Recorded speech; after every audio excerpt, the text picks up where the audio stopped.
McDonald, அதே மாதிரி இது ஸ்டார்பக்ஸ் காஃபி ஷாப். இது இந்த மெக்டானல்ட் அதே மாதிரி ஸ்டார்பக்ஸ் எல்லாத்தையும் பாய்காட் பண்ணுங்கிற ஒரு பெரிய பிரச்சாரம் உலகம் முழுவதும் இந்த தாக்குதல்கள் ஆரம்பிக்கப்பட்ட காலத்திலிருந்து நடைபெற்று வருகிறது. இஸ்ரேலுடைய பெரும்பாலான ப்ராடக்ட்டுகளுக்கு எதிரான இந்த பிரச்சாரங்கள் தொடங்கியது. குறிப்பாக பர்கர் கிங், அதே மாதிரி KFC, பிஸ்ஸா ஹட், அதே மாதிரி பப்பா ஜோன்ஸ், அதே மாதிரி பார்த்தோம்னு சொன்னால் அவர்களுடைய மற்ற முக்கியமான பிராண்டுகளாக இருக்கிற கொக்கா கோலா, பெப்சி, விக்ஸ், பூமா, அதே மாதிரி ஜாரா, இந்த அவர்களுடைய பிராண்டுகள் எல்லாவற்றையுமே புறக்கணிக்கணும் என்கிற ஒரு பாய்காட் பிரச்சாரம் உலகம் முழுவதும் வெற்றிகரமாக நடத்தப்பட்டு வருகிறது. அதிலையும் குறிப்பாக ஸ்டார்பக்ஸ் மட்டுமே இந்த கடந்த காலாண்டுகளுக்குள்ளாக கிட்டத்தட்ட 12 பில்லியன் US$ நஷ்டமடைந்திருப்பதாக சொல்லப்படுகிறது.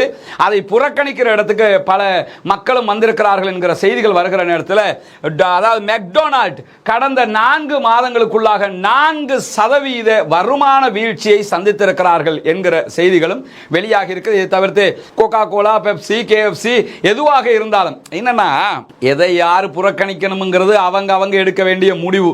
அதுல நம்ம கருத்து சொல்றதுக்கு ஒன்றும் கிடையாது. ஆனா அனைவருக்கும் மனசாட்சின்னு ஒன்று இருக்குது.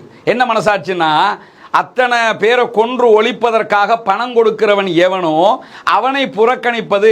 நம்ம ரசூலுல்லாஹி ஸல்லல்லாஹு அலைஹி வஸல்லம் அவர்கள் அழகான ஒரு செய்தியை நமக்கு கற்றுத்தந்தார்கள்.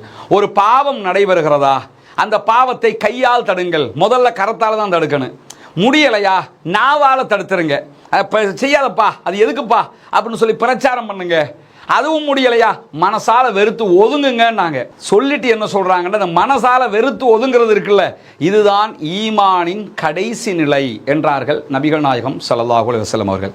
இந்த ஈமான்ட கடைசி நிலையை கூட நம்ம இது மாதிரி விஷயங்கள்ல நம்ம எடுக்கலைன்னா நம்முடைய நிலை என்னங்கிறத நம்ம பார்க்கணும். ஏன்னா உலகத்தில் அது இல்லைன்னா இது இல்லைன்னா அதுன்னு சொல்லி எல்லாத்துக்குமே ஆப்ஷன் இருக்குங்க.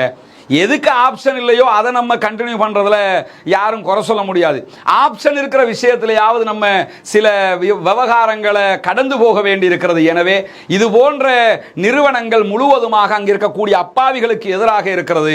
குறிப்பாக என்னன்னா, மெக்டானல்ட் என்ன பண்ணாங்கன்னு கேட்டா, இப்போ ஒரு 2 வாரத்துக்கு முன்பதாக காசாவில் இவ்வளவு அநியாயம் பண்ணுகிற இஸ்ரேலுடைய சோல்ஜர்ஸுக்கு, இஸ்ரேலுடைய இராணுவத்திற்கு ஃப்ரீயாக மெக்டானல்டுடைய உணவுகளை கொண்டு போய் ஆயிரக்கணக்கான உணவு பொதிகளை ஃப்ரீ இஷ்யூ பண்ணினாங்க.